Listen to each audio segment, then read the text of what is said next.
کریم اما بعد فاعوذ باللہ من الشیطان الرجیم بسم اللہ الرحمن الرحیم۔ کل ہم نے جو حفظ القرآن کا پڑھا وہ سورۃ الاخلاص اور سورۃ اللہب تھی، اور آج جو ہم نے پڑھنا ہے وہ سورۃ النصر ہے۔ یہ سورۃ النصر مدنیہ ہے۔ آپ کو بتایا تھا کہ قرآن پاک میں صورتیں وہ دو طرح کی ہوتی ہیں، ایک مکیہ ایک مدنیہ۔ جو مکیہ ہوتی ہے وہ ہجرت مدینہ سے پہلے جو حصہ نازل ہوا اس کو کہتے ہیں یہ مکیہ ہے۔ جو ہجرت مدینہ کے بعد نازل ہوا اس کو کیا کہتے ہیں؟ مدنیہ ہے، مدنیہ۔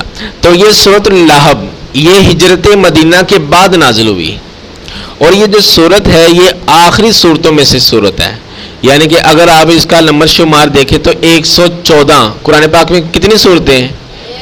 114۔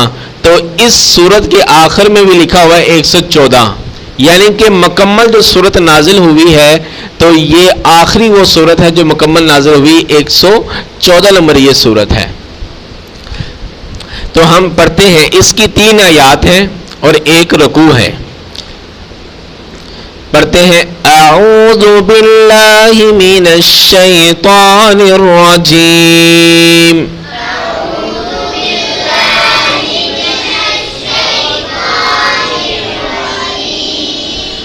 بسم اللہ الرحمن الرحیم،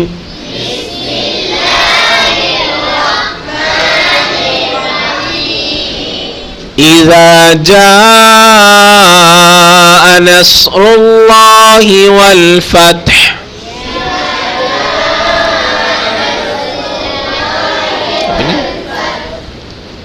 وَرَأَيْتَ النَّاسَ يَدْخُلُونَ فِي دِينِ اللَّهِ أَفْوَاجًا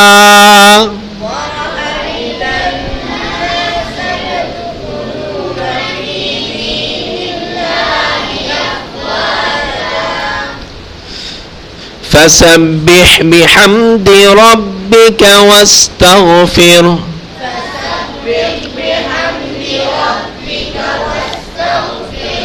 انہ کان توابا۔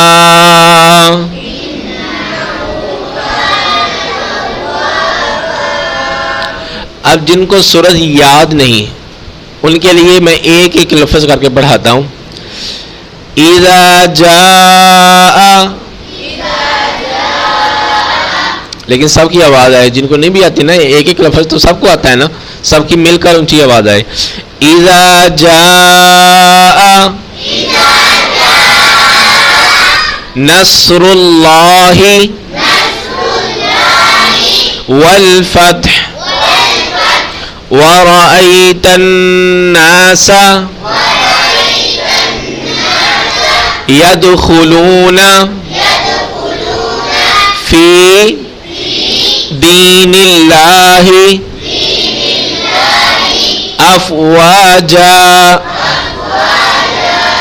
فسبح بحمد ربک واستغفر انہ کان توابا۔ ایک بار میں آپ کو سناتا ہوں، بسم اللہ الرحمن الرحیم۔ آپ نے پڑھنا نہیں، آپ نے پڑھنا پڑھ لیا نا پہلے، اب آپ نے پڑھنا نہیں، صرف آپ نے مسلسل ایک تلاوت سننی ہے، جس طرح آپ نے کرنی ہے نا اس طرح۔ اذا جاء نصر اللہ والفتح، آپ نے نہیں کرنی نا۔ اذا جاء نصر اللہ والفتح ورأيت الناس يدخلون في دين الله أفواجا فسبح بحمد ربك واستغفر إنه كان توابا۔ صدق اللہ العظیم۔ اس طرح آپ نے تلاوت کرنی۔ اب اس میں اذا جاء،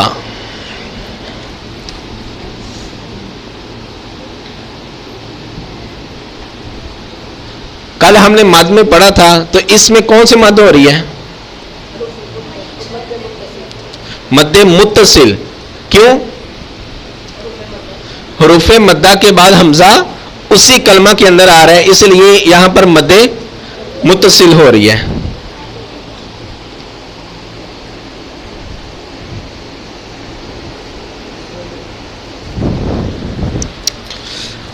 وَرَأَيْ،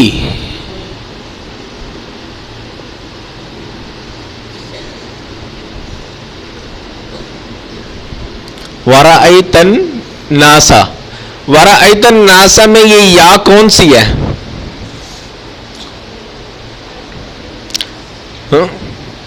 پہلے پڑھی ہوئی، شاباش.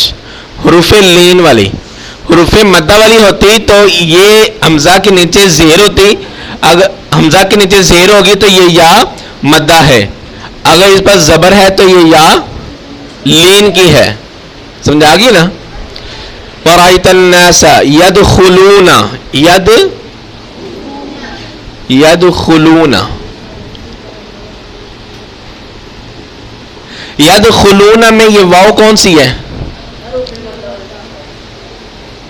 مریم آپ بتاؤ کون سی ہے؟ حروف مدہ والی. حروف لین میں تو پہلے زبر آتی ہے، یا سے بھی پہلے زبر، واو سے بھی پہلے زبر. یہ واو سے پہلے پیش ہے، اس لیے یہ واو کون سی ہے؟ حروف مدہ والی. یدخلون فی دین اللہ، فی، یہ فی کی میں یہ یا کون سی ہے؟ حروف مدہ والی. بیٹھے. افواجا، یہ واو، یہ الف کون سا ہے؟ آپ بتاؤ رہو. افواج ہے نا، الف سے پہلے زبر آ رہا ہے تو کیا ہے یہ الف؟ حروف مدہ. فی دین اللہ افواجا فسبح بحمد ربک واستغفر انہ کان، کانا، کانا. تو کاس بھائی آپ بتائیں، یہ کانا کے یہ جو الف آ رہا ہے، یہ الف کون سا ہے؟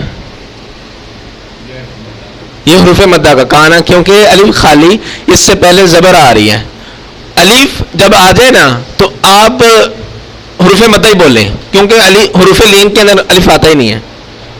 الف جب بھی آ جائے نا یہ حروف مدہ والا ہی ہوتا ہے. بیٹھے. کانا توابا،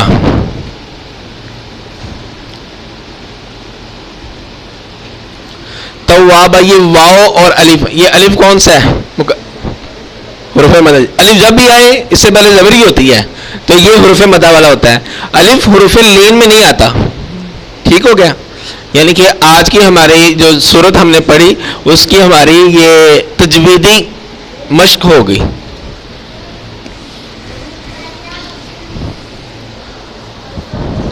یہ لکھنا نہیں تھا، یہ آپ کو مثال دی نا.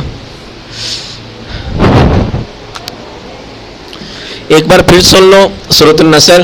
بسم اللہ الرحمن الرحیم. سورۃ النصر مدنیہ ہے. اذا جاء نصر اللہ والفتح ورأيت الناس يدخلون في دين الله أفواجا فسبح بحمد ربك واستغفر إنه كان توابا صدق الله العظيم. اب ہمارا دوسرا پیریڈ ہے احادیث کا. کل ہم نے کون سی حدیث پڑھی؟ مزمل آپ بتاؤ، پہلی بتاؤ. خو ترجمہ، تو جہاں کہیں بھی ہو اللہ سے ڈر. منیبہ دوسری حدیث.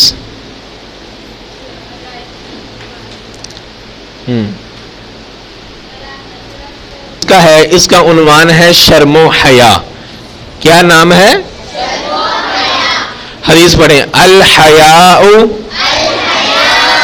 خیر کلہ, الحیاء خیر کلہ, الحیاء خیر کلہ. یہ جو حدیث ہے یہ مسلم کے اندر 37 نمبر حدیث ہے. ٹھیک ہے, اس کا ترجمہ یہ ہے کہ شرم و حیا, شرم و حیا سراسر بھلائی ہے. الحیا کا مطلب ہوتا ہے حیا. جب ہم اردو کے اندر بولتے ہیں تو شرم و حیا, جس طرح مال و دولت شرم و حیا, اسی طرح یعنی کہ دو لفظوں کا کھانا پینا, یہ سفر حضر, اس طرح کے الفاظ. شرم کا مطلب بھی یہی حیا ہے اور حیا کا مطلب بھی حیا ہے. یعنی کہتے ہیں نا کوئی شرم کر جا, مطلب کیا, حیا کرو. تو اگر کوئی کہتا ہے حیا کرو, اس سے بھی مراد یہی ہوتا ہے کہ شرم کرو, حیا کرو. اس لیے دونوں لفظ شرم و حیا سراسر مطلب ہوتا ہے کہ سارے کا سارا. خیر کلو, کلو کا مطلب ہے سراسر, اس کا مطلب ہوتا ہے کلو پوری چیز, ہر اعتبار سے, کل اعتبار سے, سراسر ہر اعتبار سے, یعنی کہ سارا کا سارا. خیر بلائی ہے, شرم و حیا سارے کا سارا بلائی ہے, نیکی ہے, اچھا کام ہے. اس کے اندر ذرا ہم کہتے ہیں نا یہ میڈیسن کھاؤ تو اس سے آپ کو آرام آ جائے گا. دیسی ہے تو کہتے ہیں اس کا کوئی سائیڈ افیکٹ نہیں ہے, تو اس کا کوئی نقصان نہیں ہوگا. اگر انگریزی ہم کوئی میڈیسن کھاتے ہیں, کہنا ہے اس کا کچھ نہ کچھ نقصان بھی ہوتا ہے لیکن فائدہ بھی ہے, ایسے ہی ہوتا ہے نا انگریزی میڈیسن کا. لیکن جو اللہ تعالیٰ نے اور اللہ کے رسول نے بیان کیا کہ الحیاء کلہ خیر, اس کا کوئی سائیڈ افیکٹ نہیں ہے, یہ سارے کا سارا بلائی ہے, یہ سارے کا سارا نیکی ہے. شرم و حیا, اب شرم و حیا کیا ہے؟ جس طرح بلائی ساری کی ساری نیکی ہے, شرم و حیا ہر چیز کے اندر ہے. شرم و حیا ہر ایک اعتبار پر ہے. آپ کے لباس کے اندر بھی شرم و حیا ہے, یعنی کہ آپ کا لباس اچھا ہونا چاہیے, وہ تنگ پجامے نہیں ہونے چاہیے, کوئی ایسا لباس نہیں ہونا چاہیے جس سے آپ کا جسم ظاہر ہو, چاہے مرد ہو چاہے عورتیں ہوں. شرم و حیا آپ کی نظر کا بھی شرم ہے, شرم و حیا ہے. جب آپ نے کسی کو دیکھنا ہے تو اس کو نظریں جھکا کے دیکھنا ہے, استاد سے بات کرنی نظریں جھکا کے بات کرنی ہے. اسی طرح آپ نے کوئی بڑی کوئی خواتین ہو تو اس کو بھی آپ نے نظریں جھکا کر بات کرنی. یہ ہے فرمایا کہ اگر آپ مسجد میں آتے ہو, مسجد میں شرم و حیا ہے, مسجد کے اندر گانے نہیں, فلمیں نہیں, عام کے اندر بھی نہیں, لیکن مسجد کے اندر مزید زیادہ خیال کرنا, ادب اس کا لحاظ کرنا, یہ بھی شرم و حیا. والدین کے سامنے ہم ادب سے بات کرتے ہیں, یہ بھی شرم و حیا. بڑوں کے ساتھ ادب کرتے ہیں, یہ بھی شرم و حیا. چھوٹوں پر شفقت کرتے ہیں, یہ بھی شرم و حیا ہے. یعنی کہ شرم و حیا ہر ایک اعتبار سے ہے, اور ہر ایک اعتبار سے کوئی حصہ بلائی سے خالی نہیں ہوتا, کوئی حصہ بلائی سے خالی نہیں ہوتا. اگر آپ والدین کے ساتھ خدمت کرتے ہو, ان کے ساتھ اچھا برتاؤ کرتے ہو, تو وہ بھی آپ کے لیے بلائی ہے, وہ بھی نیکی ہے. اگر آپ کسی باہر جانے والے کو شرم و حیا کے ساتھ بلاتے ہو, اس کا نام نہیں لیتے بلکہ انکل جی کہتے ہو, چاچا جی کہتے ہو, اس میں بھی بلائی ہے. وہ یہ سوچے گا بچہ بڑا نیک تربیت والا ہے. دوبارہ پڑھتے ہیں, الحیاء خیر کلہ, شرم و حیا سراسر بلائی ہے. اب دیکھو اگر ہم تجویدی روح کے ساتھ دیکھا جائے, الحیاء یہ یا, اس کے بعد حمزہ, الف خالی. اب اس پر مد کون سی ہو رہی ہے مریم, آپ بتاؤ. مد متصل ہو رہی ہے. اگر اب اس پر یہ مد نہ بھی بنی ہو, ہم نے پھر بھی مد کرنی ہے. الحیاء خیر, یہ یا کون سی ہے؟ یا ساکن, اس سے پہلے زبر ہے. ہاں عبداللہ بتاؤ. بیٹھ جاؤ نیچے. یا ساکن اس سے پہلے زبر. روحان. حروف لین کیا ہے؟ حروف لین. یا ساکن اس سے پہلے زبر ہے. اگر زیر ہوتی تو حروف مدہ میں آتا. اگر زبر ہے یہ حروف لین میں ہے. تو یہ لام پر یہ ہے, اس کو شد بولتے ہیں. یہ الٹا پیش. ٹھیک ہو گیا؟ سب نے نوٹ کر لیا؟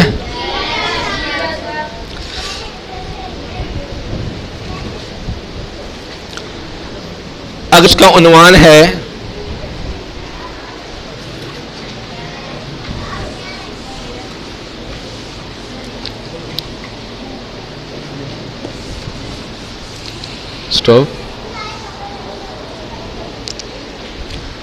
حدیث ہے, اس کا عنوان ہے دین کیا ہے. بولیں دین کیا ہے. نبی کریم صلی اللہ علیہ وسلم نے فرمایا الدین نصیحۃ. الدین نصیحۃ. مسلم کے اندر یہ 55 نمبر روایت ہے. ترجمہ اس کا یہ ہے دین خیر خواہی کا نام ہے, یا دین خیر خواہی ہے. ٹھیک ہے, نام ہے یا دین خیر خواہی ہے, بات ایک ہی ہے. الدین اس کا مطلب دین ہے, اس کا ترجمہ بھی دین ہے. نصیحت یعنی کہ خیر خواہی کرنا, ایک دوسرے کے ساتھ اچھا برتاؤ کرنا. دین کا جو عنوان ہے نا وہ یہ ہے. دین کا نام اسلام ہے, اور دین کا جو عنوان ہے, دین کا مقصد کیا ہے؟ دین خیر خواہی چاہتا ہے, کسی پر ظلم نہیں چاہتا. دین ایک دوسرے کے ساتھ اچھا برتاؤ کرنے کا حکم دیتا ہے کہ آپ سچ بولو, خیر خواہی ہے نا. آپ حق پر رہو, خیر خواہی ہے.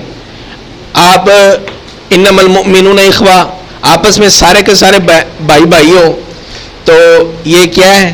آپس میں ملاتا ہے نا. دین خیر خواہی پھیلاتا ہے. کسی کو گالی نہ دو کیونکہ اس کو برا لگے گا, یہ خیر خواہی کا پیغام ہے. کسی پر ظلم نہ کرو, خیر خواہی کا نام ہے. کسی کو مارو نہیں, خیر خواہی کا نام ہے.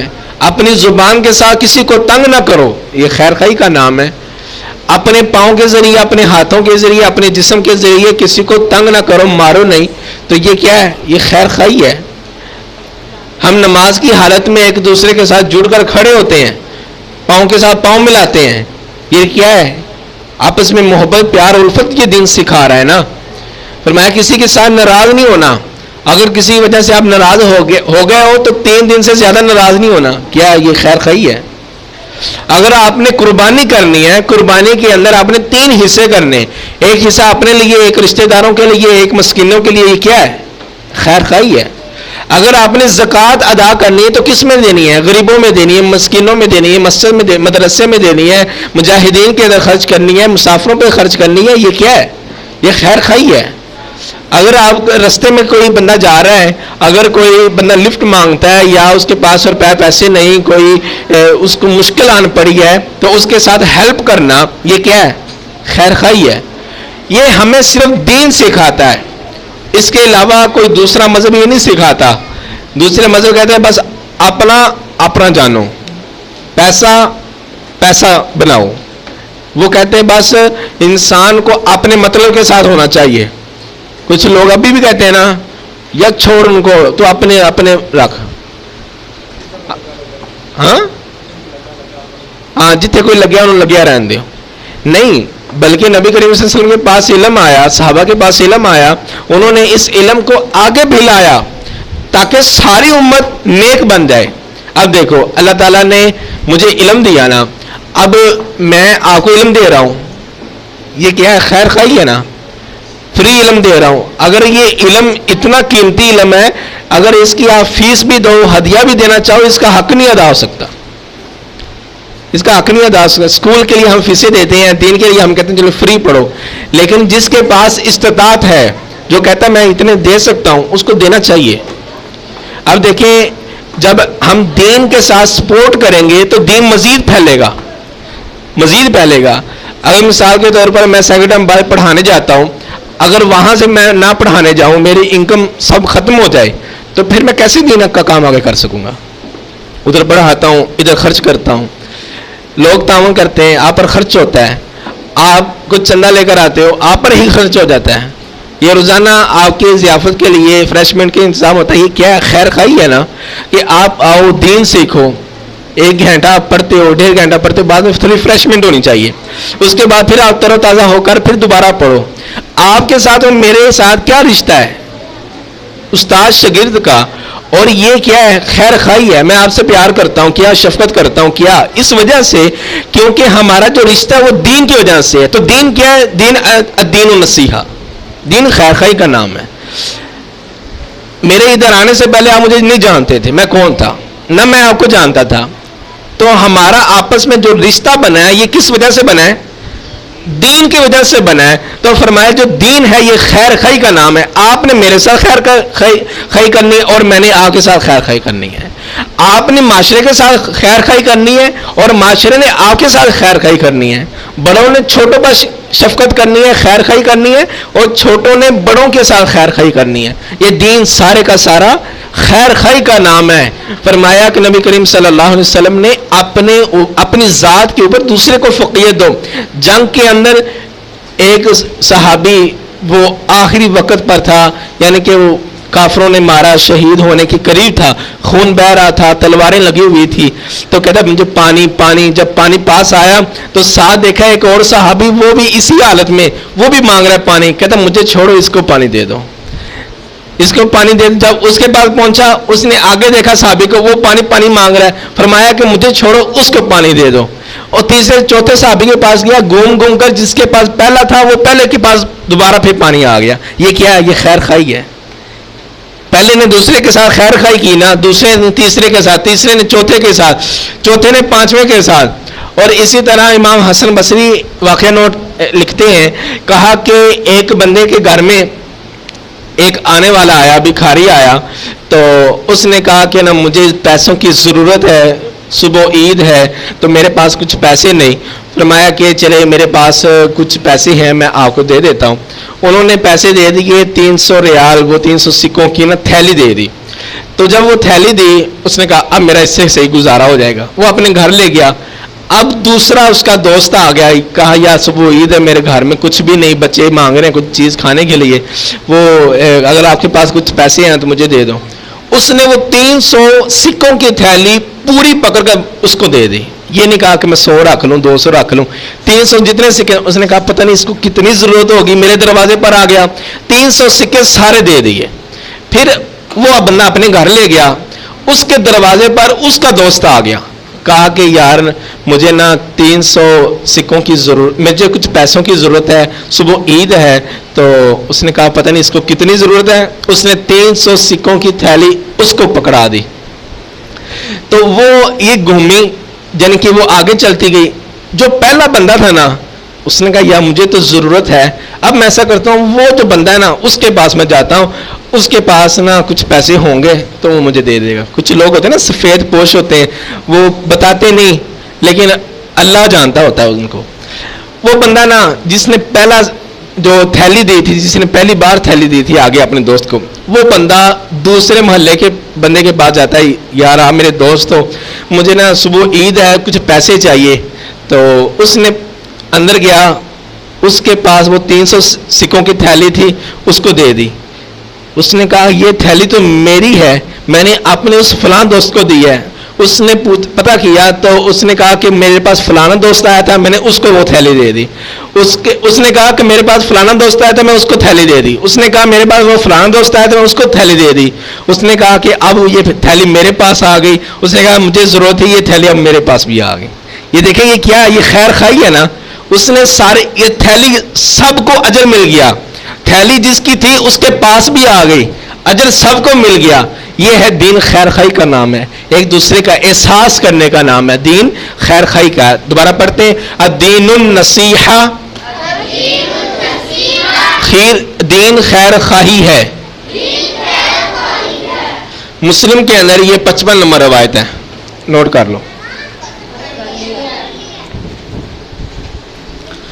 سٹاپ. مسنون دعاؤں میں سے پہلی دعا آج کی ہماری دودھ پینے کی دعا. دودھ پینے کی دعا پڑھتے ہیں. اللہم بارک لنا فیہ وزدنا منہ. اللہم بارک لنا فیہ وزدنا منہ. اللہم بارک لنا فیہ وزدنا منہ. یاد ہوگی؟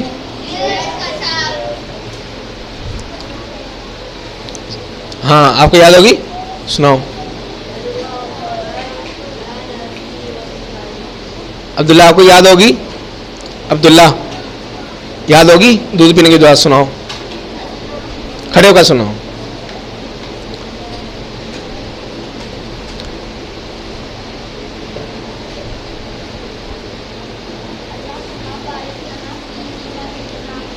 شاباش, نیچے بیٹھے.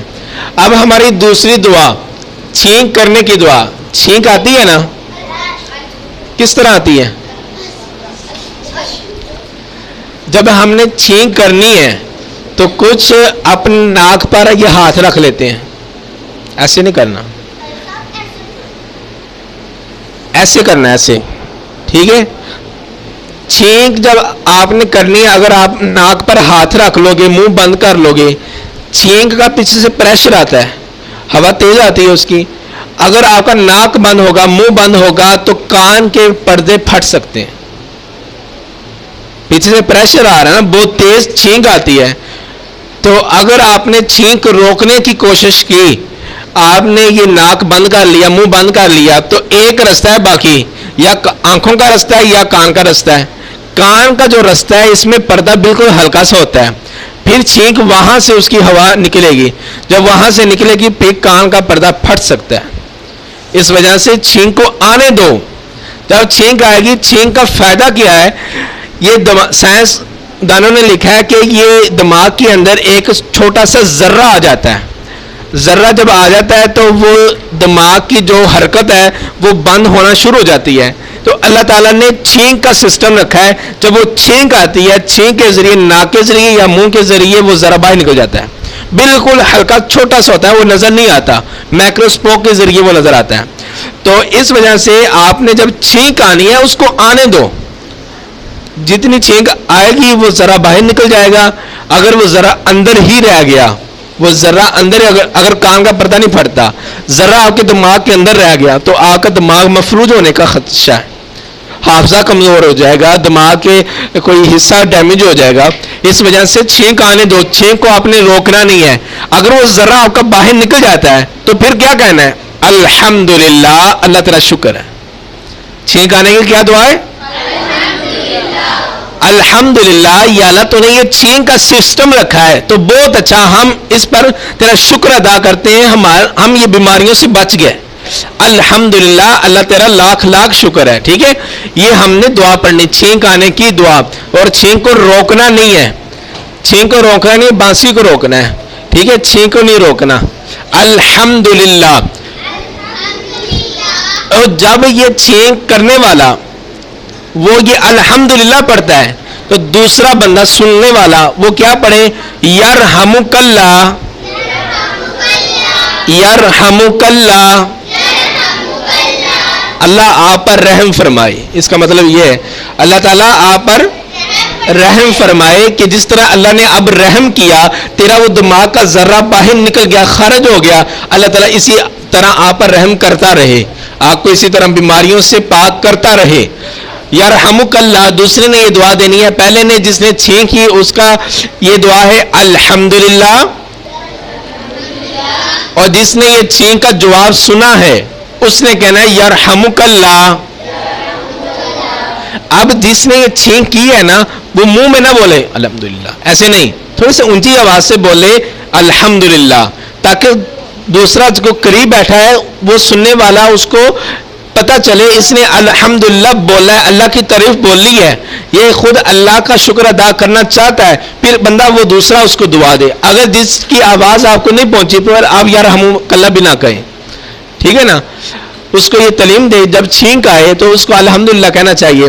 اب کچھ لوگ ایسے بھی ہوتے ہیں, تو آپ, وہ ہمارے استاد تھے ایم فل کے, وہ کہتے میں سعودی عرب میں جب پڑھتا تھا تو میں پارک کا وزٹ کرنے گیا, پارک جس طرح ہم آپ جاتے ہیں نا کھیلنے کے لیے, وہ کہتے میں پارک میں گیا, پارک کے اندر بچے نا فٹ بال کھیل رہے تھے, ایک بچے کو چھینک آئی, اس نے کہا کہ الحمدللہ, کہتا میں حیران ہو گیا, پورا جو پارک تھا سب بچوں نے کہا یرحمک اللہ, پورا پارک گونج گیا. یہ ہے تربیت.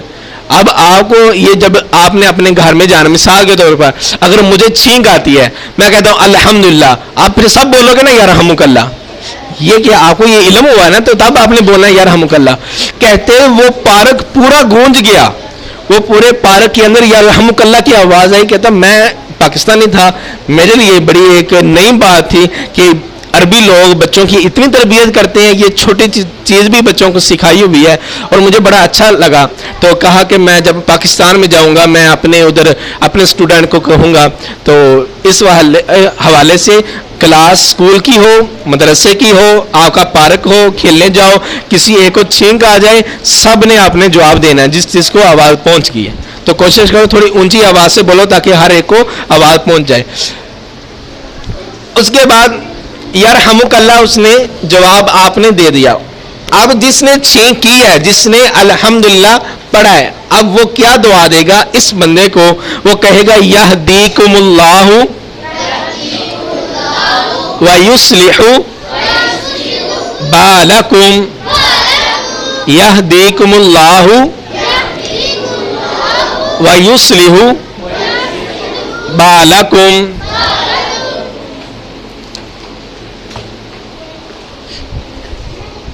مزمل کھڑے ہو جاؤ, ابھی کھڑے ہو جاؤ, اس کی طرف. اس کا کیا ہے؟ شکر الحمدللہ اور الحمدللہ کا ایک ہی ترجمہ ہے. جس طرح کہتے ہیں کوہ طور کا پہاڑ, کو کہتے ہیں پہاڑ کو, طور اس کا نام ہے, کوہ طور کا پہاڑ, پہاڑ طور پہاڑ. اسی طرح الحمدللہ, شکر الحمدللہ, الحمدللہ کا مطلب ہے تمام تعریفیں اللہ کے لیے. تو تعریفیں کیوں کہہ رہا ہے؟ شکر کے لیے. تو شکر الحمدللہ تو ساتھ اردو میں بھی بول رہا ہے اور ساتھ عربی میں بھی بول رہا ہے. جس طرح کہتا ہے آب زمزم کا پانی, آپ کہتے ہیں پانی کو, لیکن وہ عربی کا لفظ ہے, تو اس کے ساتھ پانی ملا, آب زمزم کا پانی. یہ جملہ غلط ہے نا, آب زمزم کا پانی, آپ پانی عربی میں ہے, زمزم اس کا نام ہے, اور پانی ہم ساتھ اردو میں ڈال دیتے ہیں. اگر انگلش والے کہیں گے آب زمزم کا واٹر, غلط ہے نا. آب زمزم, آب زمزم یہ ہے اگر آپ نے یہ بولنا ہے. اگر آپ نہیں بولنا پھر زمزم کا پانی ہے. یہ اگر آپ کو کوئی پانی دیتا ہے یہ آب زمزم کا ہے جی, یہ لفظ ٹھیک ہے. اگر آپ یہ بولو گے نا, خاموش ابو بکر, اگر آپ یہ بولو گے نا کہ آب زمزم کا پانی پی لو, یہ جملہ غلط ہے. آب زمزم پی لو یا زمزم کا پانی پی لو. میں نے کوہ طور کا پہاڑ دیکھا, جملہ غلط ہے. میں نے کوہ طور کو دیکھا, یہ جملہ ٹھیک ہے. یا میں نے طور پہاڑ دیکھا, یہ ٹھیک ہے.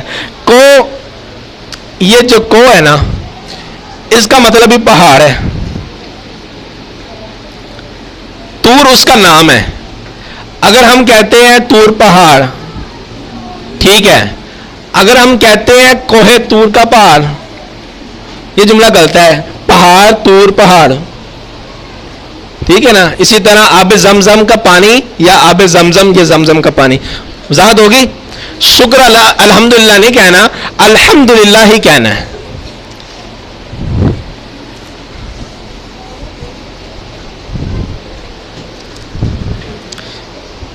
اسٹاپ. یہ جو آیت الکرسی ہے یہ قرآن پاک میں عظیم آیت ہے. سورۃ البقرہ کے اندر یہ آیت آتی ہے اور اس کو آیت الکرسی کہتے ہیں کیونکہ اس کے اندر کرسی کا ذکر ہے. تو اس کے اندر اللہ کی کرسی کا تذکرہ ہے, اللہ کی شان کا تذکرہ ہے, اللہ کی توحید کا تذکرہ ہے, اور اللہ تعالیٰ کے جلال، اللہ تعالیٰ کی عزت، اللہ تعالیٰ کی رفعت کا تذکرہ ہے. ہم اس کی عربی بھی پڑھیں گے اور اس کا ترجمہ بھی پڑھیں گے. اور اسی طرح یوٹیوب پر بھی یہ میرا کورس موجود ہے، آیت الکرسی بما ترجمہ کورس. میں 3 کورس کروا چکا ہوں، آیت الکرسی بما ترجمہ کورس اور نماز بما ترجمہ کورس، اور اسی طرح تجوید القرآن کورس. یہ یوٹیوب پر بھی پڑے ہوئے ہیں. تو جو آیت الکرسی ترجمہ کورس جو یوٹیوب پر پڑا ہوا ہے، اس کے میں نے ادھر 9 اسباق بنائے ہیں، 9 اسباق. اور اسی طرح جو نماز ترجمہ کورس ہے اس کے 24 اسباق ہیں. جو اسی طرح تجوید القرآن کورس ہے اس کے 60 اسباق ہیں. 60 اسباق جو ادھر بچے حفظ کرتے ہیں ان کو یہ، بلکہ انہی کی موجودگی میں یہ کورس تیار ہوا ہے، تو انہوں نے کیا ہے. تو اب ہم آیت الکرسی کی تلاوت کرتے ہیں، اور آج ہم آیت الکرسی آدھی پڑھیں گے، یعنی کہ آدھی کا ترجمہ یاد کریں گے انشاءاللہ تعالی. اگر آپ نے قرآن پاک میں دیکھنا ہے تو آپ دیکھ سکتے ہیں، 3 پارہ ہے اور اس کا پہلا صفحہ ہے. اگر آپ نے 16 لائنوں والا قرآن پاک پکڑا ہے، اس میں 39 پیج نمبر ہے، اور اس کی لائن نمبر 6 7 8 ہے. سورۃ البقرہ کی یہ آیت نمبر 255 ہے. آیت الکرسی سورۃ البقرہ میں آتی ہے. آیت الکرسی کس سورت میں آتی ہے؟ سورۃ البقرہ میں. سورۃ البقرہ، بقرہ نہیں کہنا، سورۃ البقرہ کہنا ہے، ٹھیک ہے؟ سورۃ البقرہ نہیں کہنا. بقرہ کون سا ہوتا ہے؟ ذبح کرنے والا. تو بقرہ کون سا ہوتا ہے؟ سورت کا نام ہے. بقرہ کہتے ہیں گائے کو، بقرہ کہتے ہیں گائے کو، بکرا کہتے ہیں بکرے کو، بقرہ گائے کو.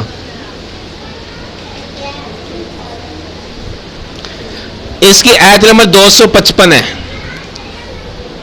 پڑھیں.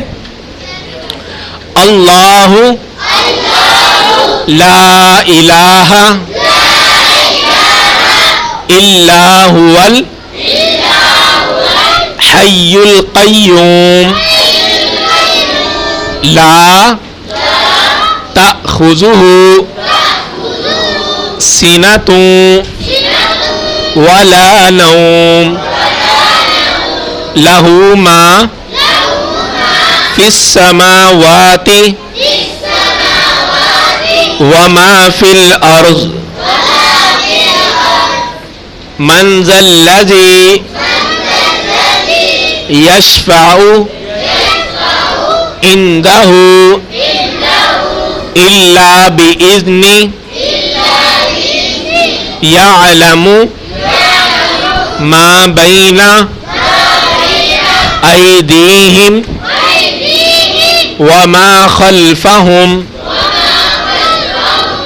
آج یہاں تک پڑھ لیتے ہیں، ٹھیک ہے نا؟ باقی کل پڑھ لیں گے، آج یہاں تک پڑھ لیتے ہیں. 3 لائنیں آج کر لیتے ہیں، 2 لائن کل کر لیں گے. اب ایک بار میں آپ کو نا اس کی جو تلاوت ہے صرف وہ سنا دیتا ہوں، آپ نے پڑھنی نہیں. آپ نے مجھ سے میرے ساتھ پڑھ لی نا، اب میں آپ کو صرف تلاوت سنا دیتا ہوں. اللہ لا الہ الا هو الحی القیوم لا تأخذہ سنۃ ولا نوم لہ ما فی السماوات وما فی الارض من ذا الذی یشفع عنده الا بإذنہ یعلم ما بین ایدیہم وما خلفہم. یہاں تک پڑھتے ہیں. اللہ، یہ اللہ یہ اسم اعظم ہے، یعنی کہ اللہ تعالیٰ کا ذاتی نام ہے اللہ. لا الہ نہیں ہے کوئی معبود الا ہو مگر اسی اللہ کے علاوہ. الحی القیوم جو زندہ ہے اور جو قائم ہے. اس میں وہ زندہ بھی ہے اور زندہ رکھتا بھی ہے. وہ اللہ قائم بھی ہے اور قائم رکھتا بھی ہے. اور اس میں ہمیشگی کا معنی ہے. یہ نہیں کہ اللہ جس طرح ہم کچھ وقت کے لیے زندہ ہیں نا، ہماری ابتدا اور ہماری انتہا ہوگی، کوئی 20 25 60 سال کی عمر کے اندر فوت ہو جانا ہے. اللہ تعالیٰ کے ساتھ ایسا نہیں ہے. اللہ تعالیٰ ابتدا سے لے کر ہیں اور انتہا تک رہیں گے. یہ اللہ تعالیٰ کی انتہا کوئی نہیں. کائنات ختم ہو جائے گی، اللہ نہیں ختم ہوئیں گے. قیامت کا دن آ جائے گا، اللہ نہیں ختم ہوئیں گے. اللہ کی ابتدا کی کوئی ابتدا نہیں، اللہ کی انتہا کی بھی کوئی انتہا نہیں. الحی القیوم، اللہ تعالیٰ زندہ ہیں اور اللہ تعالیٰ قائم بھی رکھتے ہیں. قائم کس کو رکھتے ہیں؟ ہر ایک چیز کو قائم رکھتے ہیں. اللہ تعالیٰ نے آسمان کو قائم کیا ہوا ہے نا. یہ دیکھیں، ہم نے یہ چھت بنائی، چھت کے نیچے ہم نے یہ دیواریں کھڑی کی، 4 دیواریں کھڑی کی، تو پھر چھت کھڑی ہوئی نا. بغیر دیواروں کے، بغیر پلروں کے، بغیر ستونوں کے ہم چھت کھڑی کر سکتے ہیں؟ نہیں کر سکتے. اللہ تعالیٰ نے آسمان جو ہمارے لیے چھت بنایا، اس کو بغیر ستونوں کے، بغیر دیواروں کے اور بغیر پلروں کے کھڑا کیا ہوا ہے. اللہ قائم کیا ہوا ہے اللہ نے. زمین، اگر ہم کوئی تالاب کے اندر مٹی رکھیں، کیا مٹی بہہ نہ جائے گی؟ ختم ہو جائے گی. کیا اس مٹی کے اوپر کوئی انسان اپنا گھر بنا سکتا ہے؟ نہیں بنا سکتا. نیچے پانی ہے، پانی کے اوپر اللہ نے زمین کو کھڑا کیا ہوا ہے اور زمین کو اللہ تعالیٰ ہلنے بھی نہیں دے رہا، مضبوط کھڑا کیا ہوا ہے. انسان اوپر کرینوں کے ساتھ اس کو کھودتے بھی ہیں، زمین پھر بھی نہیں ہلتی. اب مثال کے طور پر میں یہ ڈسٹر پکڑتا ہوں، یہ پورا ٹیبل ہلا نا، ہاتھ میں نے اس کو لگایا لیکن پورا ٹیبل ہلا.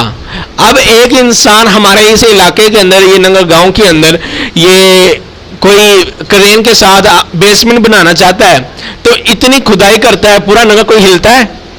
نہیں ہلتا نا. پوری دل محمد یہ کالونی، یہ کوئی ہلتی ہے؟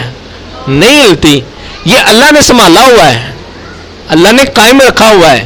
پانی کے اوپر زمین کو ہمارے لیے فرش بنا دیا ہے. اور اسی طرح آسمان اور زمین کے درمیان پرندے اڑ رہے ہیں، اللہ تعالیٰ نے ان کو بھی سنبھالا ہوا ہے. زمین کے اوپر انسان ہے، اللہ تعالیٰ ان کو بھی قائم رکھا ہوا ہے.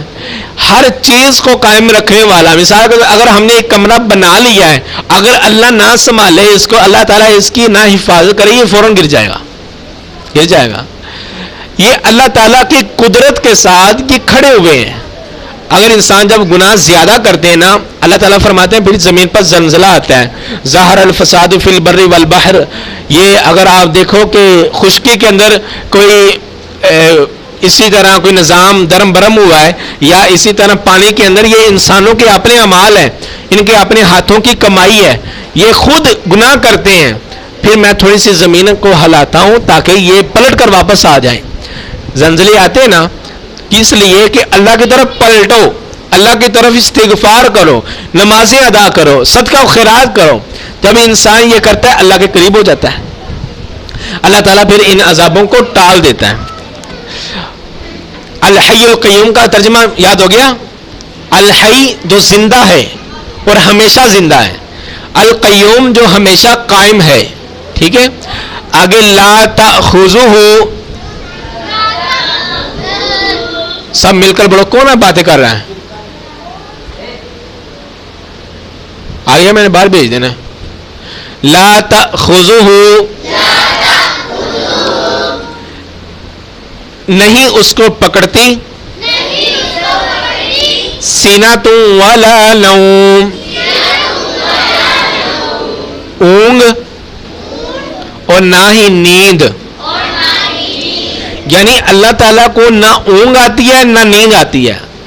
ہم تھک جاتے ہیں، اونگ آنا شروع ہو جاتی ہے نا. اونگ کیسی آتی ہے؟ اونگ ایسی آتی ہے، ایسے آنکھیں بند کر کے ایسے لگاتے ہیں نا جھٹکے، اس کو کیا کہتے ہیں؟ اونگ. اور نیند کیسے آتی ہے؟ تو ہم بستر پر لیٹ جاتے ہیں، سو جاتے ہیں، اس کو نیند کہتے ہیں. اللہ تعالیٰ کو اونگ بھی نہیں آتی، نیند تو دور کی بات ہے. اللہ تعالیٰ کو نیند بھی نہیں آتی تو اونگ بھی نہیں آتی. اللہ تعالیٰ کو یہ تو انسان کی ایک ایسے سمجھ لو کہ خوبی بھی ہے کہ انسان، اللہ تعالیٰ نے یہ نعمت دی ہے. نیند نعمت ہے، نیند بہت بڑی نعمت ہے. کیسے نعمت ہے؟ اکثر آپ لوگ دیکھتے ہوں گے، جو لوگ جن کے پاس مال ہوتا ہے، پیسہ زیادہ ہوتا ہے نا، ان کو نیند بھی نہیں آتی. جن کے کاروبار زیادہ ہوتے ہیں ان کو نیند نہیں آتی، جن کی بیماری زیادہ ہوتی ہے ان کو نیند نہیں آتی، ڈاکٹروں کے پاس وہ یہ میڈیسن لے کر جاتے ہیں، نشے والی دوائی لے کر جاتے ہیں، یہ کوئی ہمیں کوئی دوائی دے دو، کوئی گولی دے دو نشے والی، ہم وہ کھائیں ہمیں نیند آ جائے۔ نیند نہ آنے کی وجہ سے انسان دماغی طور پر اور جسمانی طور پر کمزور ہو جاتا ہے، نیند نہ آنے کی وجہ سے لوگ اس کی میڈیسن لیتے ہیں۔ اگر آپ کو نیند آتی ہے اللہ کا شکر کرنا چاہیے۔ ہم نیند آتی ہے تو بعد میں شکر کرتے ہیں نا، کیسے کرتے ہیں؟ الحمدللہ الذی احیانا بعد ما اماتنا والیہ النشور، الحمدللہ اللہ تیرا شکر ہے، ہمیں تو نے یہ نیند عطا کی اور اس نیند کے بعد پھر ہمیں زندگی عطا کر دی، اس بات پر ہم شکر ادا کرتے ہیں۔ تو اللہ تعالیٰ کو نہ اونگ آتی ہے نہ نیند آتی ہے۔ مثال کے طور پر اللہ تعالیٰ نے نظام کو قائم کرنا ہے، سنبھالنا ہے، اگر اللہ کو اونگ آ گئی یا نیند آ گئی اس وقت یہ زمین و آسمان کو کون سنبھالے گا؟ اگر ایک بندہ پریشان اللہ کے دروازے پر آئے، یا اللہ میری فریاد سن، اور ہر وقت کسی نہ کسی جگہ پر اللہ کو پکارا جا رہا ہے، ہر وقت کسی نہ کسی جگہ پر اللہ کو پکارا جا رہا ہے، دور نہیں جاؤ۔ اگر ہم اذان کی بات کرتے ہیں، سب سے پہلے سری لنکا میں اذان ہوتی ہے، جہاں پر سورج نکلتا ہے نا وہ سری لنکا کا علاقہ ہے، وہاں پر اذان ہوتی ہے۔ وہاں سے اذان جب شروع ہوئی پھر اس کے بعد اگلا ملک، یعنی کہ 1 منٹ کا نہیں فاصلہ ہوتا، سکنٹوں کا فاصلہ ہوتا ہے، سکنٹوں کا فاصلہ ہوتا ہے، پھر اگلے ملک میں اذان شروع ہوگی، پھر اس کے بعد اگلے ملک میں اذان، پھر ہندوستان میں، پھر پاکستان میں، پھر جاپان میں، پھر آگے یورپ کنٹریوں میں جاتی ہے۔ یعنی کہ اذان کی صورت کے اندر پورے 24 گھنٹوں میں اللہ کی آواز، اللہ کی صدا اور اللہ کا ذکر ہوتا رہتا ہے۔ اذان کی صورت میں اذان ہوتی رہتی ہے، پوری دنیا میں کہیں نہ کہیں کسی نہ کسی جگہ پر اذان ہوتی رہتی ہے۔ میں کینیڈا میں پڑھاتا ہوں، اس وقت فجر کے بعد پڑھاتا ہوں، ان کے پاس وہ مغرب کا ٹائم ہوتا ہے، مگر بچوں نے ابھی نماز پڑھنی ہوتی ہے۔ یعنی کہ دیکھو اتنا فاصلہ ہے ہمارا، اور پاکستان اگر ہم دور نہیں، اپنے پاکستان کے اندر دیکھ لیں، یہ ہم لاہور کے اندر بیٹھے ہیں، اگر ہم یہ دریا ستلج کے پاس کنگن پور کا ایریا، موکل، یہ شام کو، اور یہ الہ آباد کا ایریا ضلع قصور کے اندر دیکھیں، 2-3 منٹ کا فاصلہ ہے۔ لاہور کے اندر 2-3 منٹ آگے کا ٹائم ہے، ادھر 2-3 منٹ کا پیچھے کا ٹائم ہے۔ کراچی میں دیکھ لیں 10-11 منٹ کا فاصلہ ہے، سندھ کے اندر دیکھ لیں، بلوچستان کے اندر دیکھ لیں، یعنی کہ پاکستان کے اندر بھی یہ ٹائم برابر نہیں ہے۔ آپ جب ٹی وی دیکھتے ہیں تو لکھا ہوتا ہے نا یہ لاہور کا ٹائم ہے، یہ کراچی کا ٹائم ہے، یہ ہے، یعنی کہ پاکستان کے اندر بھی ایک ٹائم نہیں ہے۔ اب لاہور والے اذان دیتے ہیں، اس کے بعد دوسرے علاقے والے، کراچی والے بھی اذان دیتے ہیں، یعنی کہ اذان کی صورت میں اللہ تعالیٰ کا ذکر ہر جگہ ہو رہا ہے، اور اللہ تعالیٰ سے اسی طرح فریاد بھی ہو رہی ہے، اللہ تعالیٰ سے دعائیں بھی ہو رہی ہیں۔ اب کوئی بندہ اللہ سے مانگنے آئے تو اللہ تعالیٰ آرام کر رہے ہوں، اعوذ باللہ، یہ اللہ کی شان کے خلاف ہے نا۔ اب اللہ کے سامنے لاکھوں نہیں کروڑوں لوگ مانگنے والے، صرف لوگ نہیں، انسان نہیں، فرشتے بھی اللہ کا ذکر کرنے والے، یہ پرندے بھی اللہ سے مانگتے ہیں، یہ چرندے بھی اور جانور بھی اللہ سے مانگتے ہیں، اور اللہ تعالیٰ کو اگر نیند آ گئی تو وہ معاملہ سارے خاموش ہو گئے، ختم ہو گئے۔ اللہ کو اس چیز کی پرواہ کوئی نہیں، اللہ کو نہ نیند آتی ہے نہ اونگ آتی ہے، جب بھی اللہ کو پکارو اللہ سنتا ہے، جب بھی اللہ کو پکارو اللہ سنتا ہے، جس زبان میں بھی اللہ کو پکارو اللہ سنتا ہے۔ عربی میں اللہ کو پکارو اللہ سنتا ہے، پنجابی میں اللہ کو پکارو اللہ سنتا ہے، اردو میں اللہ کو پکارو اللہ سنتا ہے، بلوچی میں اللہ کو پکارو اللہ سنتا ہے، سندھی میں اللہ کو پکارو اللہ سنتا ہے، سرائکی میں اللہ کو پکارو اللہ سنتا ہے، انگلش میں اللہ کو پکارو اللہ سنتا ہے۔ اللہ کو یہ نہیں کہ اللہ کی جو اللہ کو وہ زبانیں نہیں آتی، نہ ایسا نہیں، اللہ کو ہر ایک زبان آتی ہے، اور ہر ایک زبان سکھلانے والا بھی اللہ تعالیٰ ہی ہے، ٹھیک ہے نا۔ ہر ایک کی پکار سننے والا بھی اللہ تعالیٰ ہے، اور اللہ تعالیٰ کو نہ اونگ آتی ہے نہ نیند آتی ہے۔ لا تأخذہ سنۃ ولا نوم، نہیں پکڑتی اس اللہ کو سنۃ کوئی اونگ، ولا نوم اور نہ ہی نیند۔ آگے لاہو پڑھے سب، لاہو اسی کے لیے ہے، ما فی السماواتی جو کچھ آسمانوں میں ہے، وما فی الارض، اور جو کچھ زمین میں ہے. آسمانوں کے اوپر آسمان، چاند، سورج، ستارے، فرشتے، یہ جنت، جہنم، یہ ساری چیزیں، لوح محفوظ، بیت العزا، اور اسی طرح جتنے بھی آسمانوں کے اوپر چیزیں ہیں، سدرۃ المنتہا، یہ سب چیزوں کا مالک کون ہے؟ لہو ما فی السماوات وما فی الارض. زمین اور زمین کے اندر جو کچھ بھی ہے، گیس ہے، پانی ہے، دریا ہے، سمندر ہے، ندی ہے، نالے ہیں، انسان ہے، جنات ہیں، یہ ہیرے، سونے، جواہرات ہیں، یہ سب کا مالک کون ہے؟ صرف اللہ تعالیٰ ہے. اور انسان وقتی طور پر مالک ہے، وقتی طور پر مالک ہے. اب ایک چیز انسان کی ہے، انسان کے قبضہ قدرت میں ہوگی. جب انسان مر گیا یہ چیز دنیا میں رہ جانی ہے، دنیا میں رہ جانی ہے. اب اگر آپ اس کو مثال میں دوں، عالیہ، یہ عالیہ کو باہر بھیج دو، باہر کھڑا کر دو عالیہ کو. تو اب ایک میں مثال دوں، اگر آپ کا گھر ہے، مثال کے طور پر یہ آپ کا کمرہ، یہ گھر ہے. اگر مسجد بھی لیتے ہیں، مسجد میں ہے، تو یہ ایک پھٹی اگر کوئی بندہ ادھر سے اٹھائے ادھر لے جائے تو رہنی کہاں ہے؟ اسی کمرے کے اندر رہے گی نا. اگر یہ پھٹی ادھر سے ادھر لے جائیں ادھر ہی رہے گی. اگر یہ ٹیبل ادھر سے ادھر لے جائیں کہاں رہے گا؟ اسی کمرے کے اندر رہے گا. تو آپ آتے ہو، پڑھتے ہو، پڑھ کے چلے جاتے ہو، تو یہ چیزیں کس میں رہتی ہیں؟ اسی کمرے کے اندر رہتی ہیں. اسی طرح انسان اس دنیا کے اندر آیا تو انسان نے اس دنیا کی چیزوں کو استعمال کیا. یا یہ چل نہیں رہا، چلاؤ.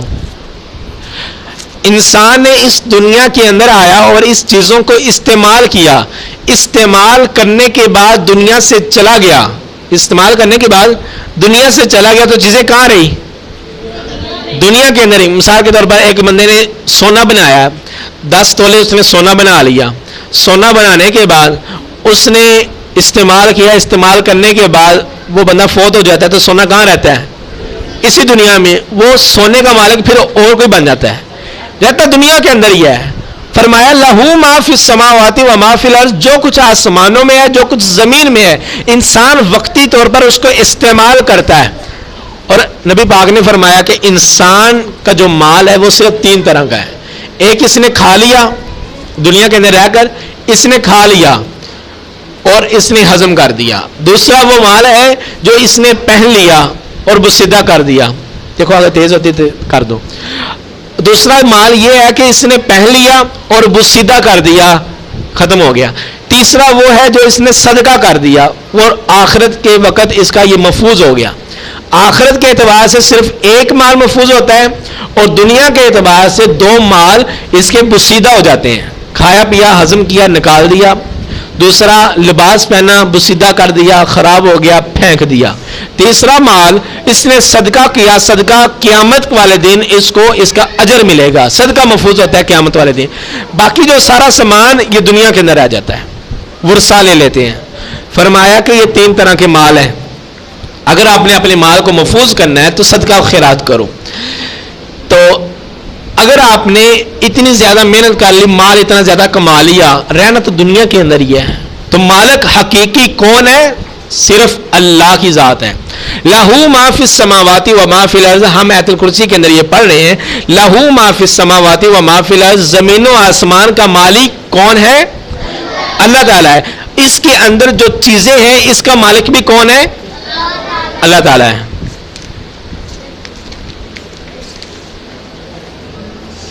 من ذا الذی یشفع عندہ الا باذنہ. من ذا الذی، کون ذات ہے؟ پڑھو. من ذا الذی، کون ہے؟ یشفع، جو سفارش کرے، عندہ، اس اللہ کے ہاں، الا باذنہ، سوائے اس اللہ کی اجازت کے. یعنی کہ کل قیامت کا دن ہوگا تو کوئی بندہ سفارش بھی نہیں کر سکے گا اللہ کی اجازت کے بغیر. کہتے ہیں حافظ قرآن 10 بندوں کو جنت میں لے کر جائے گا، یہ سفارش نہیں کر سکے گا جب تک اللہ کا حکم نہیں ہوگا. حتیٰ کہ کوئی نبی بھی سفارش نہیں کر سکے گا اپنی امت کے بارے میں جب تک اللہ کا حکم نہیں ہوگا. نبی کریم صلی اللہ علیہ وسلم نے فرمایا کہ کل قیامت کا دن ہوگا, ساری قوم حضرت آدم علیہ السلام کے پاس جائے گی, کہیں گے یا اے آدم علیہ السلام, اللہ تعالیٰ کو کہیں اللہ تعالیٰ حساب کتاب کا معاملہ شروع کر دے, گرمی بہت شدت کی ہے, زمین تانبے کی بن چکی ہے, ہم پسینے کے اندر ڈوب رہے ہیں, آپ تو ہمارے ابو جان ہیں, آپ تو ہمارے ابا جان ہیں, ساری کائنات کے اور انسانیت کے آپ باپ ہیں. اے آدم علیہ السلام اللہ تعالیٰ سے کہیں, حضرت آدم علیہ السلام کہیں گے اللہ تعالیٰ نے حکم دیا کہ اس پھل کو آپ نے نہیں کھانا, میں نے پھل کھا لیا, اب میں غلطی کر کے اللہ کے سامنے کیسے جاؤں؟ آپ ایسے کرو, حضرت نوح علیہ السلام کے پاس چلے جاؤ.